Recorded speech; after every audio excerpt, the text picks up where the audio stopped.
오늘 본문의 말씀을 통해서 하나님이 함께 하시지 않으면 이라고 하는 제목으로 주신 말씀 나누도록 하겠습니다.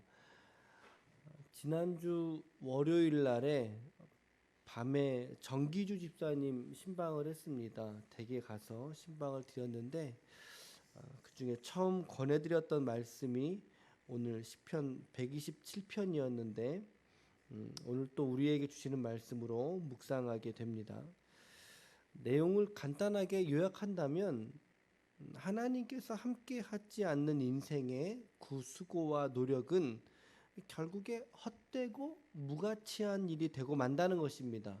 한 문장으로 요약하자면 1절 말씀 보십시오. 1절에 보니까 여호와께서 집을 세우지 아니하시면 세우는 자의 수고가 헛되며 여호와께서 성을 지키지 아니하시면 파수꾼의 깨어 있음이 헛되도다라고 말씀을 하시죠. 여기서 우리는 세우는 자가 나오고 파수꾼이 나옵니다. 세우는 자 그리고 파수꾼. 아무래도 본문의 문맥에서는 이제 나라를 세운다, 이제 어떤 국가를 세운다라고 하는 대의적인 측면에서도 묵상할 수 있겠지만 우리는 그냥 우리 자신들에게 조금 더 좁혀서 묵상할 수 있겠습니다. 세우는 자, 파수꾼 이런 얘기 하는데 그게 필요 없다는 얘기예요? 말씀은 그게 필요 없다는 얘기입니까? 그거는 아니죠. 그러니까 그거 필요 없다 그런 말 하시는 말씀이 아니에요. 집을 세우는 자의 수고가 있어야 돼요, 없어야 돼요? 있어야 된다는 거예요. 그리고 파수꾼이 깨어 있어야 된다는 거예요, 잠들어 있어야 된다는 거예요? 깨어 있어야 된다는 거죠. 예전 성경에서는 우리가 파수꾼의 경성함이 헛되도다 그렇게 돼 있죠. 경성함이 밤을 지새는 수고입니다. 파수꾼에게는 밤을 지새는 수고가 있어야죠. 당연히 있어야 될 건 있어야 된다는 것입니다. 우리는 이 본문을 묵상하면서 집을 세우는 자나 파수꾼의 책임이 이거 오히려 의미가 없네, 이거 적구나, 그러니까 필요가 없어 라고 접근하면 안 되는 본문이에요. 그렇게 나가면 틀린 얘기예요. 그것은 본문에 대한 오해에서 비롯된 잘못된 사고라는 거죠. 우리가 인간에서 우리들의 측면에서의 노력이 우리의 삶에 있어야 된다는 거예요. 반드시 있어야 된다는 거죠. 집을 세우는 수고, 파수꾼을 두어서 악한 무리들이 틈타지 못하게 하는 책임, 이것에 대한 근본적인 책임이 누구에게 있다는 거죠? 사람에게 있다는 거예요. 사람에게 있습니다. 그런데 성경이 오늘 말하는 게 뭡니까? 그 세우는 자의 수고가 정말 유의미, 진짜 의미가 있으려면, 진짜가 되려면 파수꾼의 경성하는 그 노력이 열매를 맺고 실제적인 영향력을 근본적으로 끼치려고 한다면 오늘 누구의 도우심이 그 위에 플러스 돼야 된다는 거예요. 그렇죠. 여호와, 우리 하나님의 도우심이 나의 노력과 나의 열심 위에 플러스 알파가 되어야 한다라는 거예요. 하나님은 오늘 여러분과 저의 우리의 노력과 실천의 의지에 상관없이 일하는 하나님이 아니라는 거예요. 나는 노력하지도 않는데, 나는 실천하지도 않는데 여기에 하나님이 뭔가 그냥 더 해주시기를, 그걸 이제 꽁으로 먹고 살려고 하는 그런 태도는 주님이 원하시는 태도가 아니라는 거죠. 그건 주님이 원하시는 게 인격이 아니잖아요. 하나님은 오늘 우리의 노력을 보시는 하나님이십니다. 우리의 잠자 있을 시간에 깨어서 우리가 노력하려고 하는 그 모습을, 태도를 하나님은 보시는 하나님이세요. 그 노력 위에 하나님이 은혜를 부어주실 때 우리가 효과적이고 의미 있는 삶을 살아갈 수가 있게 된다라는 거죠. 그래서 여러분, 우리 특별히 기독교인들은요, 우리 세월을 열심히 사셔야 돼요. 우리 기독교인들은 예수 믿는 열심히 있는 것만큼 열심히 살아야 돼요. 예, 예수 내가 믿으니까 요거 주님이 하시겠지? 이거 아니라는 거죠. 내가 예수 믿으니까 예수 믿는 것만큼, 우리의 믿음에 믿어내는 수준만큼 우리는 열심히 살아야 돼요. 노력할 줄 알고 포기하지 않고 권면을 받아서 열심히 살아야 된다. 그러니까 하나님이 그렇게 사랑하시는 자, 그렇게 열심히 살아가는 사람에게 오늘 말씀에 뭘 주신다고 돼 있어요? 뭘 주신대요? 잠을 주신대요. 잠을. 2절 보세요. 여러분 2절 말씀을 한번 잘 묵상해 보세요. 뉘앙스가 어떤 뉘앙스인가? 너희가 일찍이 일어나고 늦게 누우며 수고의 떡을 먹음이 헛되이. 그런데 여호와께서는 그 사랑하시는 자에게 잠을 주셔. 이런 말씀이잖아요. 어떤 뉘앙스입니까? 하나님께서 어떤 자에게 잠을 주신다는 거예요. 막 하루 종일 놀고 하루 종일 집에서 이제 우리 어머니 표현으로는 이제 자빠져 있고, 예, 그런 사람에게 잠을 주신다는 겁니까, 여러분? 말씀의 뉘앙스가 어떤 뉘앙스예요? 그렇지 않아요. 열심히 일찍 일어나라는 거예요. 일찍 일어나 수고하고 누우고 수고의 떡을 먹으라는 거예요. 그렇게 열심히 이 땅을 살아가는 자에게 하나님께서 잠을 주신다는 거죠. 꿀잠을 주신다는 거예요. 꿀잠. 여러분 어저께 어떻게 꿀잠 주무시고 오셨어요? 옆에 한번 얼굴을 한번 보세요. 꿀잠 주무신 얼굴인지. 우리 정문상 성도님 얼굴이 제일 좋아요. 어제 그 엘리베이터 좀 타고 올라오면서 어제 많이 주무셨대요. 우리 잠 잘 자야 돼요. 잠 잘 자야 돼요. 우리 건강의 기본인 것 같아요.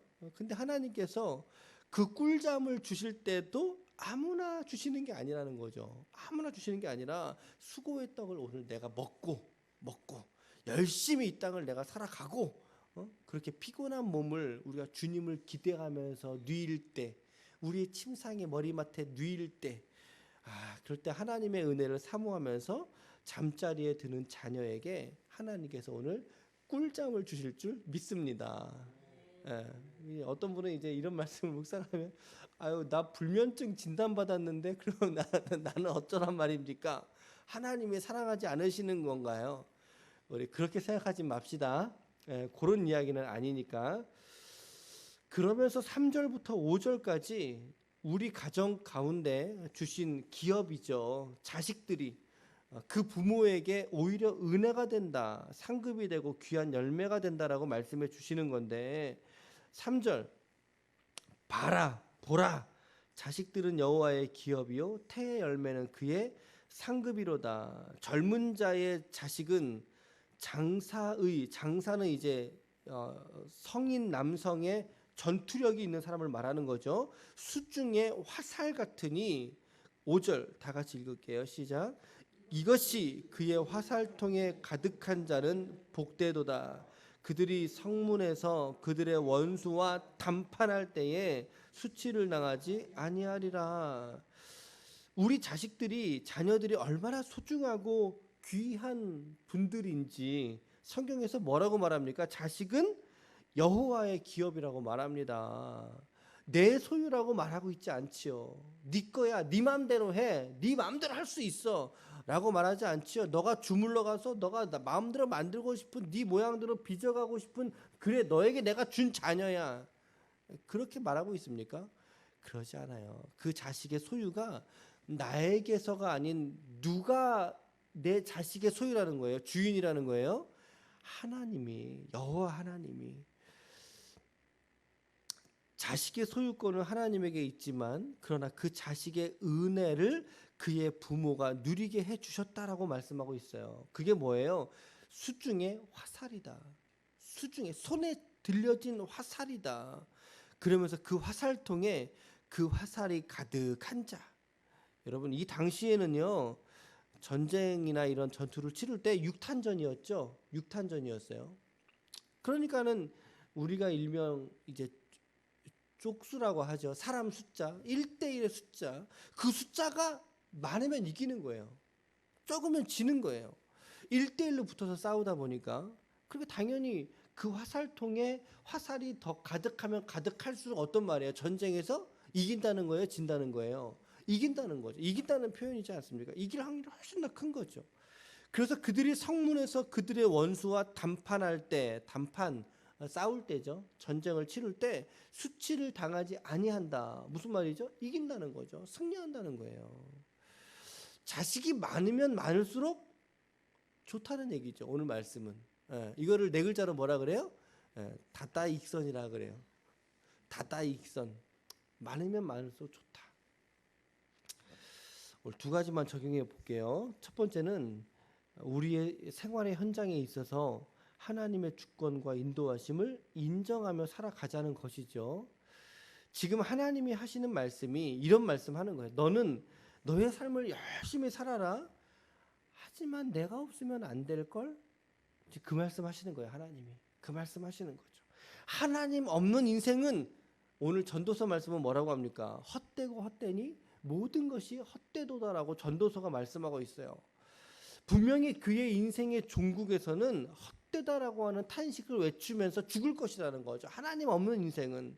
하지만 하나님을 믿고 하나님과 친밀하게 거하며 살았던 사람은 오히려 그 죽음 앞에서도 뭐라고 말합니까?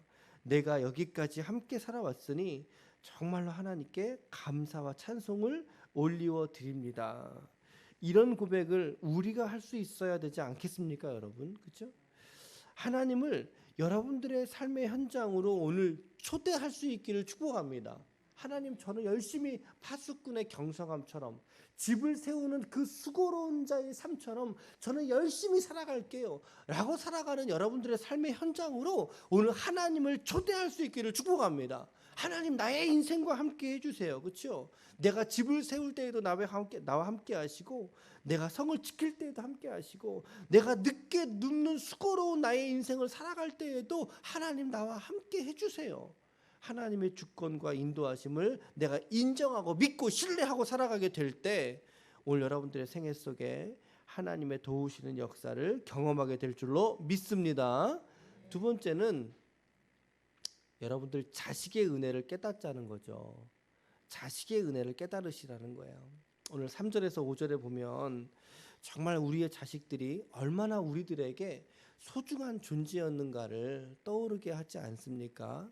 그동안 우리가 우리의 자식들을 마치 내 것인 것 마냥 그렇게 여기며 우리는 살아왔어요. 어쩌면 지금도 우리가 이런 마음을 가질 수도 있지요. 그래서 사랑해도 내가 사랑하는 거였고, 자식을 향해서 미워해도 내가 미워하는 거 아니었겠습니까? 근데 말씀을 보세요. 내가 배 아파 낳았던 나의 자식들이 오늘 누구의 기업이라고 말씀하고 있다고요? 누구의 기업이요? 여호와의 기업이다라고 말씀하고 있어요. 다시 말하면 내가 내 속으로 낳은 자식조차도 사실은 내가 주인이 아니라는 것을 하나님이 이렇게 쏙 꼬집고 있는 거예요. 누가 주인입니까? 하나님이 우리의 자식에게서도 주인이십니다. 오늘 여러분들은 누가 주인이세요? 그러면 그렇죠. 나도 하나님이 주인이시고 우리의 자녀도 하나님이 주인이시라는 거죠. 우리의 자식들을 향한 우리의 인식들이 조금 달라질 필요가 있겠다는 생각이 드는 거죠. 하나님이 주인 되셔서 나에게 이 땅의 생애 속에 맡겨놓으신 사명과 같이, 맡겨놓으신 자식과 같이 우리의 인식이 바뀐다면 우리는 거꾸로 자식이 있음으로 인해서 하나님께 자식에게 고마워할 수 있어야 된다. 자식에게 그런 은혜를 느낄 수 있어야 된다. 왜냐하면 그 자식이 있음으로 말미암아 하나님의 사랑이 얼마나 크신지를 거꾸로 우리가 깨닫는다는 거죠. 거꾸로 깨닫게 됩니다. 자식을 통해서 부모의 마음이 얼마나 아픕니까, 우리가. 그러나 그 부모의 아픈 마음처럼 하나님이 오늘 우리를 향하여 더 크게 아파하고 계신다는 사실을 우리가 깨달을 수 있다면 우리는 자식의 은혜를 깨달을 수 있는 부모가 되어야 한다는 거죠. 근데 여기서 머무르지 않고 그 자식들이 나의 이 땅에서의 승리를 붙들어주는 그런 축복의 통로라고 말하고 있지 않습니까? 5절 말씀에 이것이 이렇게 되죠. 이것이 자녀들이 그의 화살통에 내 인생 속에 가득한 자가 복되도다라고 말씀하고 있다는 거죠. 오늘 우리들의 자녀를 향한 인식이 조금은 바꾸어지고 달라질 수 있어야 하겠다. 오늘 우리의 자녀들, 자식들 우리의 소유가 아닙니다. 다시 한번 하나님의 소유로 인정하고 오늘 우리도 하나님의 소유이듯이 우리의 자녀들도 하나님의 소유임을 믿음으로 인정할 수 있기를 바랍니다. 그러기에 우리의 자녀를 길러내고 키우는 일에 있어서 하나님께서 이 땅에서 우리에게 주신 사명처럼 받아 거룩하게 구별된 자녀로 자라갈 수 있기를 기도하고 그렇게 키워야 할 것 같습니다. 이 땅의 모든 자녀들이 이러한 부모의 사랑과 돌봄을 통해서 자라갈 수 있도록 기도해 주시고, 특별히 우리의 자녀들에게는 우리가 먼저 감사함으로 그들을 받고 믿음으로 우리의 자녀들을 길러낼 수 있기를 축복합니다. 아무쪼록 오늘 말씀에서처럼 이 모든 노력과 수고, 우리의 양육과 우리의 삶에 하나님이 없으면 우리는 아무것도 아닌 그런 존재일 것입니다. 그러나 하나님이 계시고 하나님이 역사하심으로 말미암아 우리가 오늘을 힘껏 열심히 살아가게 될 때 하나님께서 오늘 여러분과 저의 생애 속에 은혜를 부어주실 줄로 믿습니다. 오늘도 이 말씀 붙드시고 여러분들의 생활의 현장으로 나아가셔서 그곳에서 하나님의 영광으로 꽃피울 수 있는 우리 기쁨의 교회의 모든 권속들이 다 되시기를 예수님의 이름으로 축원합니다. 아멘. 아멘.